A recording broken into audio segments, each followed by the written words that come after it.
You've been listening live there to the US Secretary of State Antony Blinken speaking live here in Paris alongside the French Foreign Minister. This just days before he leaves office and the Trump team takes power in Washington. Gaza, Ukraine, and some of Trump's outlandish comments in recent days among the issues discussed there. Well, Angela Diffley was listening to that press conference with me. And Angela, let's just zoom out a little bit, shall we, and look at what we saw there, which was sort of rather traditional diplomacy, wasn't it, going on compared to what we suspect is to come when, as I say, Donald Trump and his team takes power again in Washington. Yeah, I think that was the most striking thing about this press conference. You know, Antony Blinken is a classical diplomat. He's been around a long time. He knows about world affairs, and he conducts himself in the way that diplomats usually do in Europe and in the United States. We are about to hit another period of Donald Trump where anything might happen. Trump disregards all the rules. We know that Marco Rubio is pretty strong on foreign policy. He has strong ideas.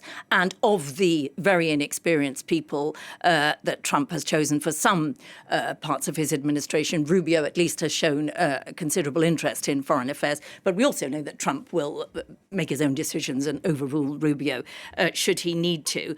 He's just a maverick, Trump. And this was a very difficult exercise for Antony Blinken. Normally, within Washington, foreign policy doesn't change significantly between one administration and another. He really has no idea what is coming up on this.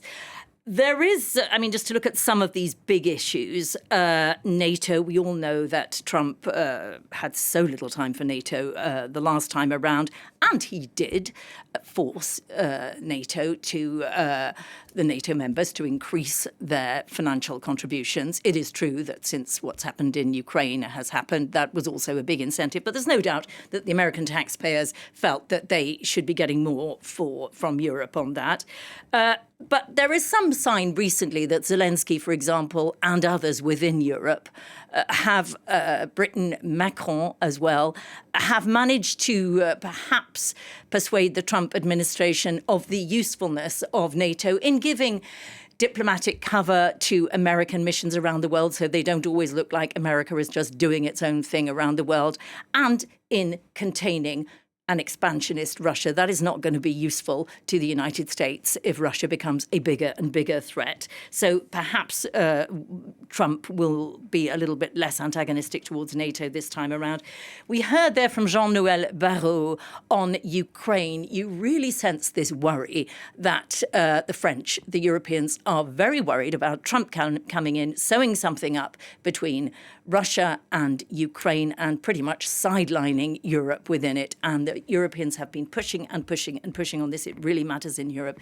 Europe is also very worried about being caught, its economy being caught in the crossfire of what is this looming mega clash between China and the United States, because Trump has said he will whack up tariffs on China, and that is going to have very serious effects on Europe's economy. So there's some of the big issues.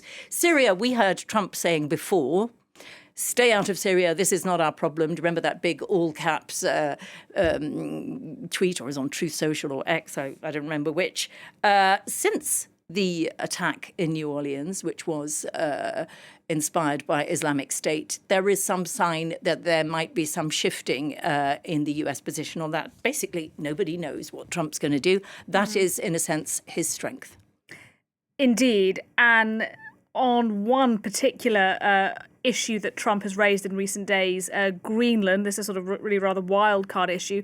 Antony Blinken, for one, saying, look, everything Trump's alluded to there actually isn't going to happen, so probably we shouldn't be giving it that much airtime. Yeah, they were two very interesting, almost comical issues within this press conference. Elon Musk and Greenland, as you say, these wild card issues. If we take Musk first, Antony Blinken basically said, I'm not going to go there.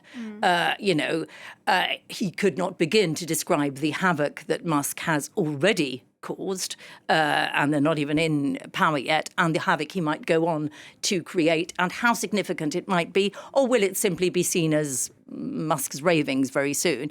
It's just best to stay out of it. What can Blinken do?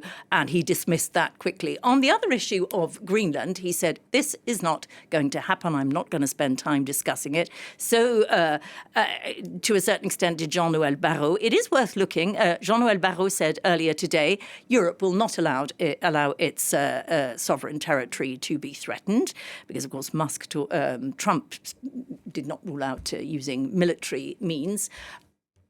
Pretty unlikely, I think. What is also interesting is the position of the Danish Prime Minister. When Trump raised all of this before, back in 2016, he talked about buying Greenland because it has a lot of very interesting minerals. It's strategically positioned up in that Arctic area, which many countries are fighting over now in the future.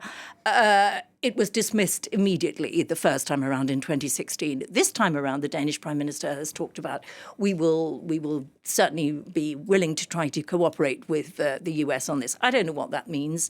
It's not clear what all this is about.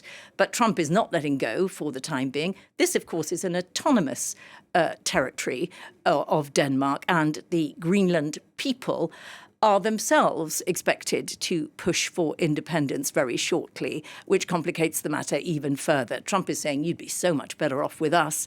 We will offer you great things if you let us buy us.